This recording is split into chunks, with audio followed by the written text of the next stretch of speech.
तो ब्रेक के बाद एक बार फिर आप सभी का स्वागत है। लगातार चर्चा जारी है कि किस तरीके से देश में लॉकडाउन की स्थिति है। लगातार बढ़ते आंकड़ों के बीच में क्या अभी भी लॉकडाउन 3.0 की जरूरत है और क्या देश इसको लेकर वहन करने में सक्षम नजर आ रहा है। मैम, सीधा रुख मैं आपका करना चाहूंगा, आपको क्या नजर आता है, आप क्या कहेंगे इस लॉकडाउन 3.0 पर, लॉकडाउन 2.0 के अंत पर?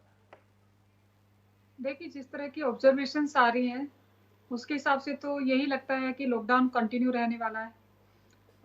लेकिन हाँ, कुछ अभी तक जो प्राइम मिनिस्टर ने डिफरेंट स्टेट के मुख्यमंत्री के साथ जो बात किया है, उसके बाद जो ऑब्जर्वेशंस ली हैं और आज जो कॉन्फ्रेंस होने वाली है, उसके आधार पर कुछ चीज़ें तय की जाएंगी।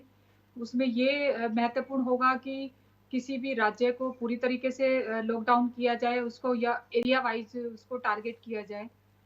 खासकर कुछ सिटीज को फोकस किया गया और वो आगे किया जाएगा। मुझे लगता है जैसे महाराष्ट्र में मुंबई जैसा शहर है, वो उसके साथ और ज़्यादा स्ट्रिक्ट एक्शंस हो सकते हैं। बिल्कुल। बट अदरवाइज कुछ जगह ऐसी हैं जहां पर सरकार ढील दे सकती है, क्योंकि जो बाकी चैलेंज हैं सरकार के सामने आ रहे हैं, वो सेंट्रल गवर्नमेंट हो या राज्य सरकारें हों, वो बहुत महत्वपूर्ण है। जैसे अगर आप हरियाणा की बात करते हैं, तो हरियाणा में क्योंकि ये हार्वेस्टिंग का टाइम था, फसल कट के आई है, उसको मंडी में आना है, तो बहुत सारी दिक्कत किसान फेस कर रहे हैं। हालांकि उस तरीके के प्रोविजंस थे कि आप जाके अपने खेतों में काम कर सकते हैं, अपने फसल को उठा सकते हैं, लेकिन ऐसे बहुत सारी जगह हैं जो एरिया वाइज उनके अपने चैलेंज हैं, सरकारों के अपने चैलेंज हैं, और मुझे लगता है सेंट्रल गवर्नमेंट इस चीज को समझती है। तो इसलिए जो भी डिसीजन लेगी वो राज्य सरकारों के साथ मिलके लेगी। बट हाँ, सबका कंसर्न मेरे हिसाब से आज यही है कि किसी भी तरीके से कोरोना की चेन को तोड़ा जाए, क्योंकि वो राज्यों के लिए भी उतना ही चैलेंजिंग है जितना केंद्र सरकार के लिए। बट हाँ, सबसे बड़ी जो दिक्कत है वो ये है कि जिस तरीके से इकोनॉमी का जो ग्राफ कंटिन्यू गिरता जा रहा है, और लोगों के लिए ये एक बड़ी मुसीबत का सबब है कि एक तरफ तो वो भूख से मर रहे हैं और दूसरी तरफ कोरोना के डर से मर रहे हैं। बिल्कुल। तो सरकार के लिए भी उतना ही बड़ा चैलेंज है कि वो लेकिन किस तरीके प्रधानमंत्री से अपने नरेंद्र मोदी देश के लोगों इस को। बीच मैम ये कहते हैं कि मुख्यमंत्रियों से बैठक के दौरान की अर्थव्यवस्था की टेंशन ना लें। इस चीज को किस तरीके से देखा जाए? क्या अभी हम अर्थव्यवस्था के मामले में बेहतर स्थिति में नजर आ रहे हैं? क्या प्रधानमंत्री नरेंद्र मोदी के लिए जीवन बचाना ज्यादा महत्वपूर्ण है अर्थव्यवस्था के मुकाबले? किस तरीके से इसको देखा जाए? देखिए, मतलब जैसे परिवार का हेड होता है तो वो हमेशा मुसीबत में भी अपने परिवार के लोगों को बोलता है कि आप चिंता मत कीजिए, मैं हूँ। तो वो शायद उस भावना से प्रधानमंत्री जी बोल रहे हैं कि चिंता करने की जरूरत नहीं, क्योंकि जब आप मरते हुए होते हैं तो पहले मरते हुए को बचाया जाता है, बाकी चीजें बाद में की जाती हैं। बट नो डाउट कि अर्थव्यवस्था को लेके सरकारें चिंतित हैं और हम सब चिंतित हैं, हम सबको पता है कि ये बहुत बड़ा चैलेंज है। लेकिन जिस तरीके से जो नई परिस्थितियां डेवलप हुई है, उसके अंदर में एक अच्छी बात ये हो रही है कि सरकारें हमारी भारतीय इकोनॉमी को रिवाइव करने के बारे में सोच रही हैं, जी। कुछ नए पैरामीटर्स तय कर रहे हैं। अभी तक हम एक्सट्रोवर्ड इकोनॉमी पे काम कर रहे थे, ग्लोबल इकोनॉमी पे काम कर रहे थे, लेकिन पहली बार सरकारों के लिए बड़ी नोकिंग है कि वो इंट्रोवर्ड इकोनॉमी पे काम कर रहे हैं। वो सोचने लगे हैं कि हम इंटरनली अपनी इकोनॉमी को कैसे स्ट्रॉन्ग करें, उस पे बातें हो रही हैं, उसके सॉल्यूशन निकाले जा रहे हैं। एमएसएमई के बारे में ज्यादा डिटेल में डिस्कशन हो रहा है, किसानों के बारे में ज्यादा डिस्कशन हो रहा है, हमारी जो अपने जो रिसोर्सेज है हम उनको किस तरीके से इस्तेमाल करें, उस पर ज्यादा अच्छे से चिंतन हो रहा है। तो ये अच्छी खबरें हैं। ठीक है मैम। इसलिए मुझे लगता है कि प्रधानमंत्री जी बहुत पॉजिटिव हैं, उनको जी। ऐसे लगता है कि कुछ नए तरीके हैं जिन पर काम किया जा सकता है, क्योंकि हमारी खूबसूरती इसी में है कि हम अभी भी दुनिया भर की जो अर्थव्यवस्था है उनके मुकाबले में बहुत इंडिपेंडेंट है। हमारे पास उस तरह के रिसोर्सेज हैं, अगर हम उनको तो प्रॉपर तरीके से मैनेज करें जी। तो हम सरवाइव कर सकते हैं, कर हम सकते हैं, रिवाइव बिल्कुल। कर सकते संदीप हैं। चौधरी सर, इसी पर मैं आपकी भी राय लेना चाहूंगा, कमेंट लेना चाहूंगा कि एक तरफ राष्ट्रपति ट्रंप हैं, वो ये कहते हैं कि हम पूरी दुनिया की सबसे बड़ी अर्थव्यवस्था है और हम इसको ढहने नहीं देंगे। डब्ल्यूएचओ की चेतावनी के बावजूद वो लॉकडाउन में ढील और उसके बाद लॉकडाउन को खोलने की बात कर रहे हैं। लेकिन देश के प्रधानमंत्री हैं, वो कहते हैं कि टेंशन ना लें अर्थव्यवस्था की, हमारे लिए एक जान भी बहुमूल्य है। क्या कुछ उसको लेकर कहेंगे? जो पॉलिटिशियन है, दोनों जो दुनिया के बड़े नेता हैं, दोनों की सोच अलग अलग है। मोहित जी, यहाँ पे देखना पड़ेगा आपको। जहाँ ट्रम्प पूरे तरीके से एक बिजनेस माइंडेड पॉलिटिशियन है, वहीं नरेंद्र मोदी ग्रास रूट से जुड़े हुए एक पॉलिटिशियन है जो नीचे से उठ के गए हैं। और इन मोदी जी को इस बात का पता है कि हिंदुस्तान की अर्थव्यवस्था को खड़ा किया जा सकता है, क्योंकि हिंदुस्तान की अर्थव्यवस्था और हिंदुस्तान की जो रीढ़ की हड्डी है या जो बेस है वो एग्रीकल्चर है, और हमारे पास ये एक ऐसी सोर्स है। और इसके अलावा जो नेचुरल सोर्सेज हमारे पास इतनी ज्यादा है मोहित जी, जी कि यहाँ बिल्कुल घबराने की जरूरत नहीं है। हर तरीके के खनिज प्राप्त यहाँ पे अवेलेबल हैं, और हमारी जो फार्मिंग सिस्टम है वो बहुत स्ट्रोंग है। तो जब इस चीज पे फोकस किया जाएगा, बहुत बड़ी चीज नहीं है। जब देश आजाद हुआ 1947 को, कोई लंबा टाइम नहीं हुआ है। अगर हम तब खड़े हो सकते हैं, आज तो बहुत डेवलप कंट्री है हमारा, हम बहुत जल्दी से ग्रो कर सकते हैं, बहुत जल्दी से बहुत मजबूती से खड़े हो सकते हैं।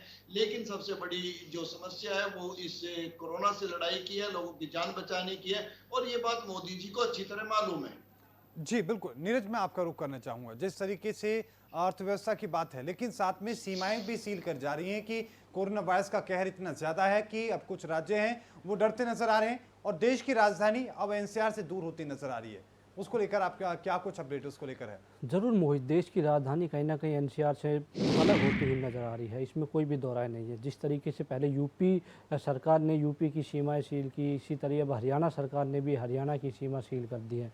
और जो भी हरियाणा के आने वाले, जो हरियाणा के जो लोग थे जो दिल्ली में ड्यूटी करते थे, अब वो हरियाणा में नहीं आ पाएंगे। उनको रहने के लिए जिस भी डिपार्टमेंट के हैं, पुलिस कर्मचारी हो या फिर किसी डिपार्टमेंट के हों, उनकी रहने की व्यवस्था दिल्ली में ही करनी होगी।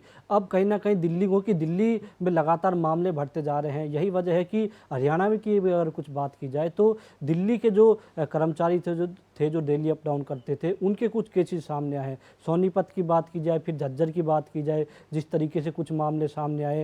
एक सब्जी जो आज़ादपुर सब्जी मंडी में जो सब्जी आढ़ती था पहले, उसका जो है कहीं ना कहीं वो कोरोना पॉजिटिव पाया गया। उसके बाद एक दिल्ली पुलिस का पुलिसकर्मी जो डेली अप डाउन करता था झज्जर से दिल्ली तक, उसको कोरोना पॉजिटिव पाया गया। फिर कल ही जो है एक ही परिवार के 3 लोग कोरोना पॉजिटिव पाए गए हैं। तो कहीं ना कहीं इसको लेकर कई ऐसी चीज़ें हैं जिसको लेकर कि जो गृह मंत्री अनिल विज ने भी, जो कैबिनेट मंत्री हरियाणा सरकार के, उन्होंने भी साफ तौर पर कहा था कि दिल्ली से कहीं ना कहीं वो मामले सामने आ रहे हैं, जो पॉजिटिव जो मरीज जो है वो हरियाणा में आ रहे हैं। कहीं ना कहीं जब उनका टेस्ट आ रहा है तो उनकी रिपोर्ट पॉजिटिव आ रही है। ऐसे में वो तत्काल दिल्ली से आने वाले लोगों को हरियाणा में प्रतिबंध लगाएंगे। तो वही वजह है कि कहीं ना कहीं दिल्ली एनसीआर से दूर होता नजर आ रहा है। यूपी के बाद हरियाणा सरकार ने भी कहीं ना कहीं इसको लेकर बड़ा फैसला लिया है। सीमा मैम, आपका भी मैं रुख करना चाहूंगा इसको लेकर कि एक तरफ अर्थव्यवस्था हमारी है, ये मानना पड़ेगा कि कमजोर हर रोज हो रही है। कोरोना वायरस की वजह से सब कुछ लॉकडाउन है,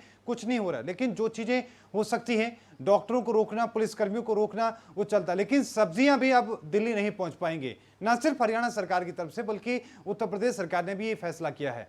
तो क्या लग रहा है इसको लेकर, आप क्या कहेंगे? ये जरूरी था सील करना, या फिर इसमें हम कोई कदम उठा सकते थे, बचाव निकाल सकते थे, कोई विकल्प हो सकता था?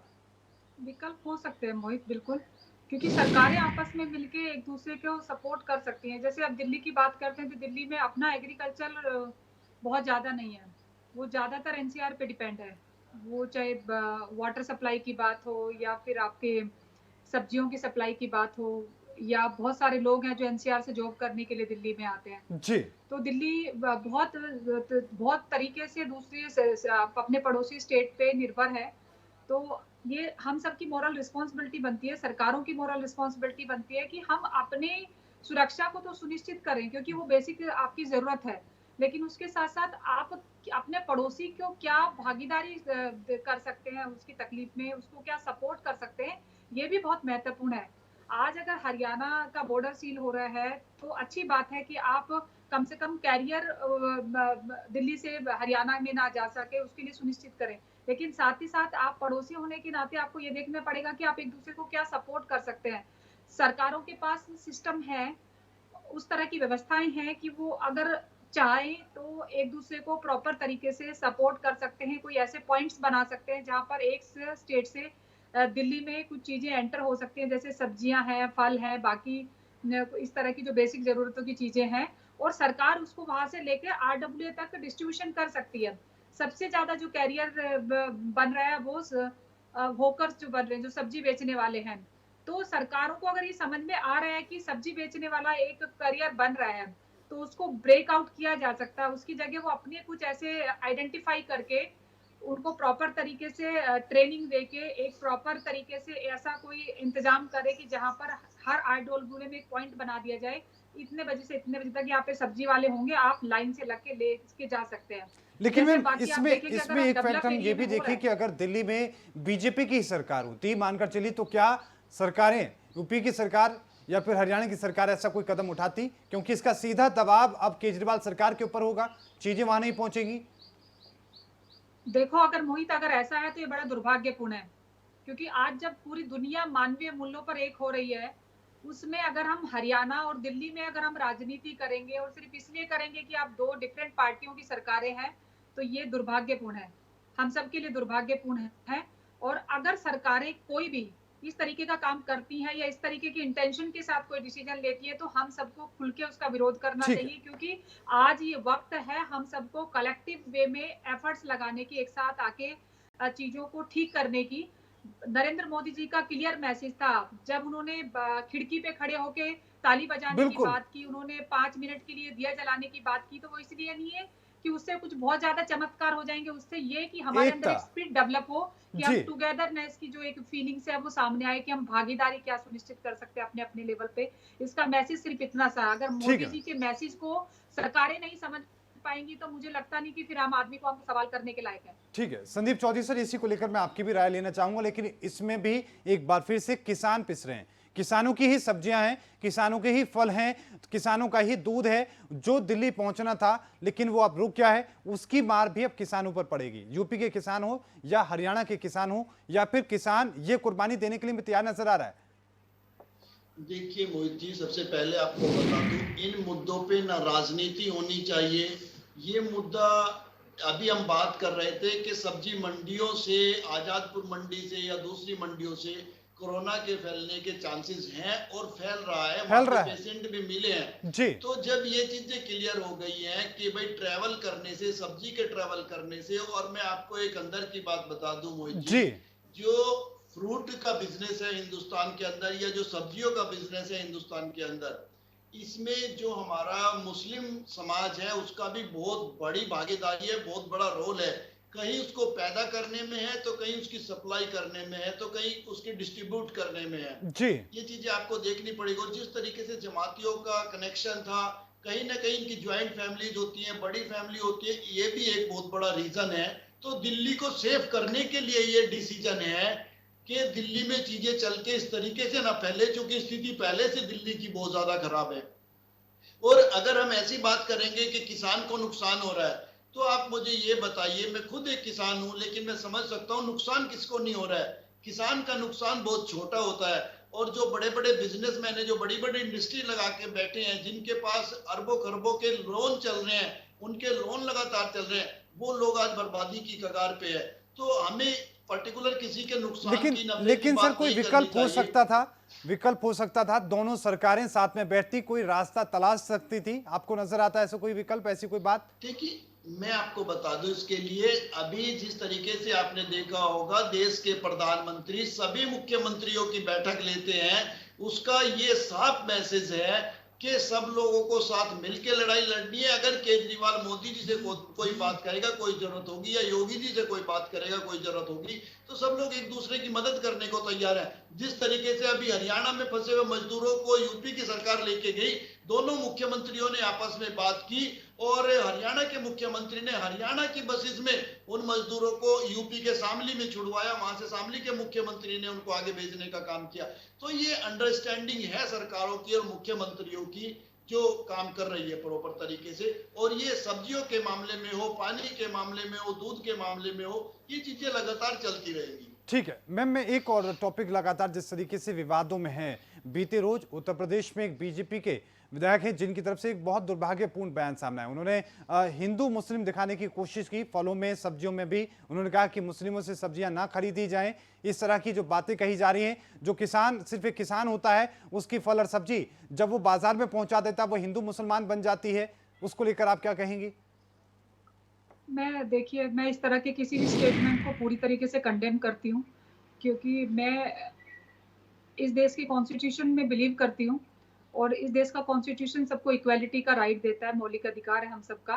तो हमें कोई भी ऐसा स्टेटमेंट नहीं देना चाहिए जो हमारे इस मौलिक अधिकार को क्वेश्चन करे। देश के प्रधानमंत्री भी अभी जब दूसरा लॉकडाउन स्टार्ट किया था उस वक्त भी, और अभी रमजान शुरुआत में उस दिन हम अक्षय तृतीया के दिन प्रधानमंत्री ने ये मैसेज दिया कि ये देश में सभी तरह के लोग हैं, सभी धर्मों के लोग हैं, सभी के अपने रीति रिवाज हैं, सबके अपने प्रोसेस हैं, रिचुअल्स हैं, लेकिन सबका अल्टीमेटली टारगेट यही है कि हम मॉरल्स को जिंदा रखें, मानवीय मूल्यों को जिंदा रखें और देश को एक साथ मिलकर आगे बढ़ के लेके जाएं। मैं मोदी जी के उस स्टेटमेंट को बहुत रिगार्ड करती हूँ और एक्सेप्ट करती हूँ और उसको अप्रिशिएट करती हूँ, और मुझे लगता है आज इस देश के हर भारतीय को उस स्टेटमेंट का आदर करना चाहिए, उसकी समझ रखनी चाहिए और उसका मतलब समझ में आना चाहिए कि उसका मतलब क्या है। अगर आप अपने प्रधानमंत्री को नहीं समझ पा रहे तो फिर मुझे नहीं लगता कि आपको सामाजिक रूप से किसी भी पोजीशन पे रहने का कोई अधिकार है। अगर आप सामाजिक रूप से किसी पोजीशन पे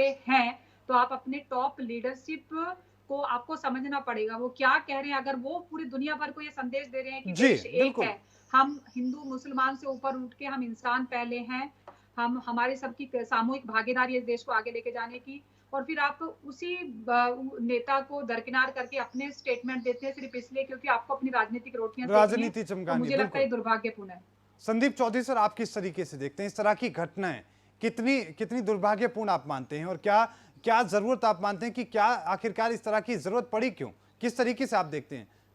देखिए, मैं सीमा जी की बात से पूरी तरीके से सहमत हूँ। हमें क्या किसी को भी इस मुद्दे को हिंदू मुस्लिम का रंग नहीं देना चाहिए।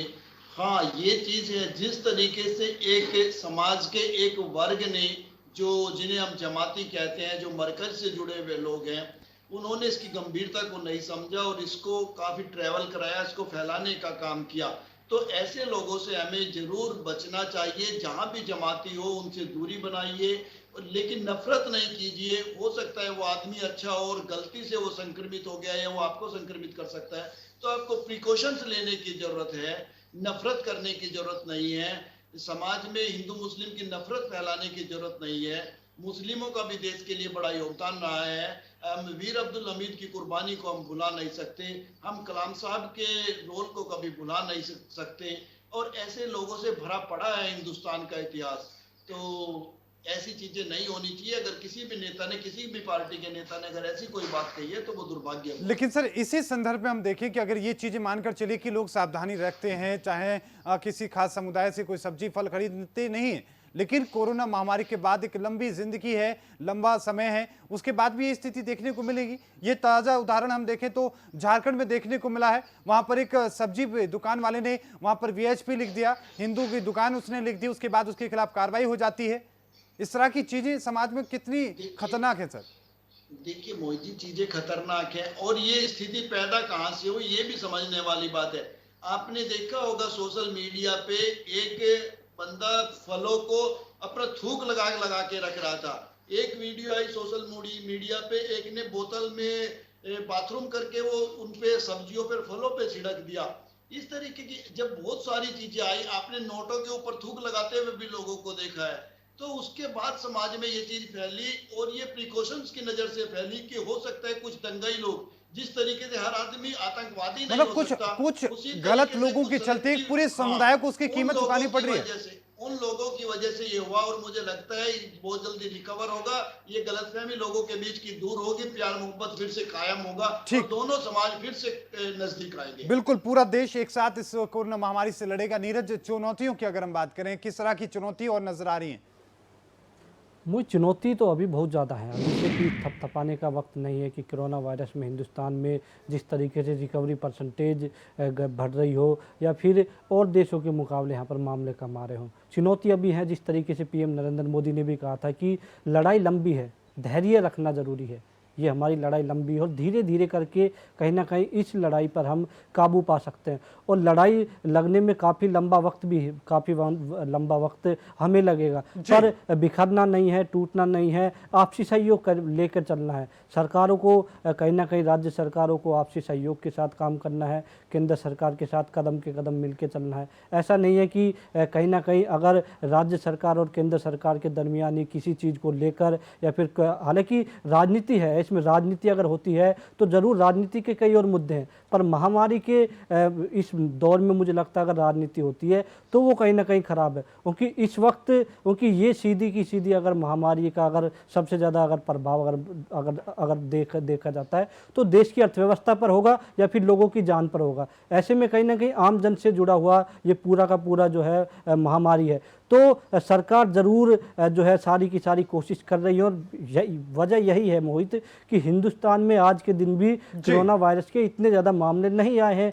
बेशर्ता यूरोपियन कंट्री में जिस तरीके से इसके मामले आए हैं। इसको या तो आप इस नज़र से देख सकते हो कि भारत में लॉकडाउन जो था वो सरकार ने सही वक्त पर किया, दूसरे नज़र से ये भी देख सकते हो कि भारत की जनता ने जिस तरीके से भारत की सरकार के गाइडलाइन थे उसके मुताबिक वो काम कर रही है। यहाँ की प्रशासन की बात करें, यहाँ के जो है स्वास्थ्य कर्मियों की बात करें, तो कहीं ना कहीं सरकार के साथ देश की जनता ने भी कदम पे कदम जो है मिला के चली है। यही वजह है कि हिंदुस्तान की स्थिति कोरोना इस महामारी के दौर में भी काफ़ी अच्छी है। यही वजह है कि हमारे पीएम नरेंद्र मोदी साहब तौर पर छाती ठोकते हुए कहते नजर आते हैं कि देश की अर्थव्यवस्था ठीक है, आप अर्थव्यवस्था पर जो है कहीं ना कहीं ध्यान देने की ज़रूरत नहीं है। जबकि दुनिया के अन्य देश, अमेरिका का आप उदाहरण ले लीजिए जहां पर अर्थव्यवस्था को बढ़ावा दिया जा रहा है, अब वहां के राष्ट्रपति चुनाव को लेकर बोल रहे हैं कि हमारे देश में राष्ट्रपति का चुनाव तय समय पर भी होगा। तो कहीं ना कहीं देश में जिस तरीके की रणनीति बनाई गई है मुझे लगता है वो काफी कारगर साबित हो रही है। ठीक है मैम, आप चुनौती किस तरीके से देख रही हैं?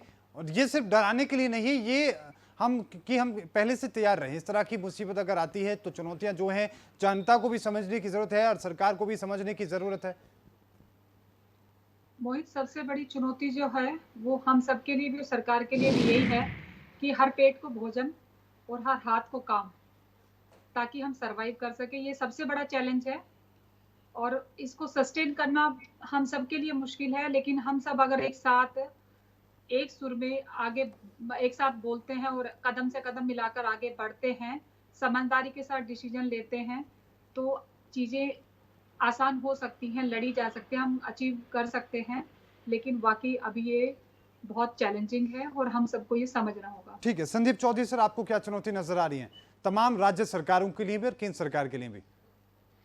देखिए मोहित जी, चुनौती को एक ही तरीके से सामना करना है। सभी की एक ही समस्या है कि घर में रहने वाली ये कैद अच्छी है आने वाली खुशहाली के लिए।